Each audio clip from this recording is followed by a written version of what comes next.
নজর রাখবো পরবর্তী সংবাদে। লংতরাই গুঁড়ো মশলার 2024 লংতরাই গৃহিণী সম্মানের আয়োজন এবং এই সম্মানকে কেন্দ্র করে আজকে আগরতলা প্রেস ক্লাবে একটি সাংবাদিক বৈঠকের আয়োজন করলো লংতরাই কর্তৃপক্ষ এবং তাদের যে গৃহিণী সম্মান, সেই গৃহিণী সম্মানে কি কি থাকছে এবং এবছর 2024-এর মূল আকর্ষণ শুনবো তাদের বক্তব্য সাংবাদিক বৈঠকে।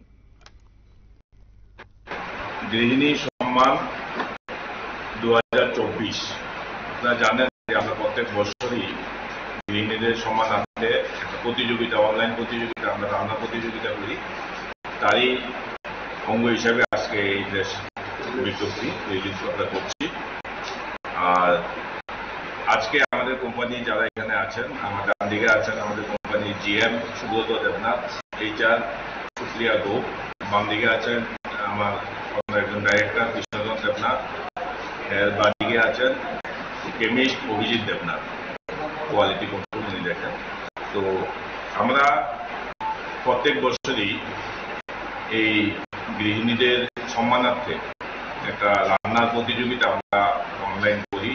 আমরা লক্ষ্য করছি যে দিন দিন এটার যে উৎসাহ উদ্দীপনা মহিলাদের মধ্যে, এটা খুবই আমরা ব্যাপকভাবে লক্ষ্য করছি এবং রাজ্যে এবং রাজ্যের বাইরে বিভিন্ন জায়গা থেকে এই প্রতিযোগিতায় আমাদের অংশগ্রহণ করে এবং আমাদের কিছু নির্দিষ্ট নিয়মাবলী থাকে।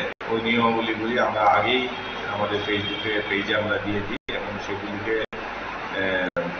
লক্ষ্য করে যারা আমাদেরকে ভিডিওগুলি পাঠায় সেগুলি আমরা অনলাইনে আপলোড করি এবং অনলাইনে আপলোড করার পর যারা ভিউয়ার্স, লাইক, শেয়ার এগুলির মাধ্যমে আমরা প্রথম, দ্বিতীয় এবং 10 জনকে সিলেক্ট করি। তো এই বছর আমরা প্রচুর পরিমাণে আমরা অংশগ্রহণ করেছে।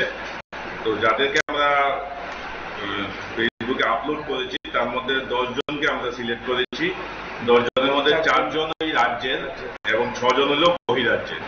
তো 4 জনের মধ্যে যথাক্রমে সীমা দেব, সুস্মিতা সরকার এবং কৃষা দাস আর মিতা চক্রবর্তী, এই 4 জন আমাদের রাজ্যের।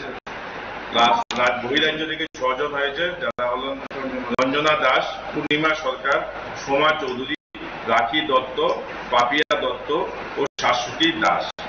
টোটালি এই যে 10 জনকে আমরা 3 দিন এবং 4 দিন 3 রাত আমরা দীঘা এবং মন্দারমণি একটা পোস্টার ক্যাটাগরি। আপনারা শুনলেন লংতরাই গুঁড়ো মশলার পক্ষ থেকে কর্ণধার রতন দেবনাথের বক্তব্য। 2024 গৃহিণী সম্মানের আয়োজন করা হয়েছে এবং সেই সম্মান নিয়ে তারা তুলে ধরলেন বিস্তারিত। ছোট্ট বিরতির পর ফিরবো, সঙ্গে থাকুন।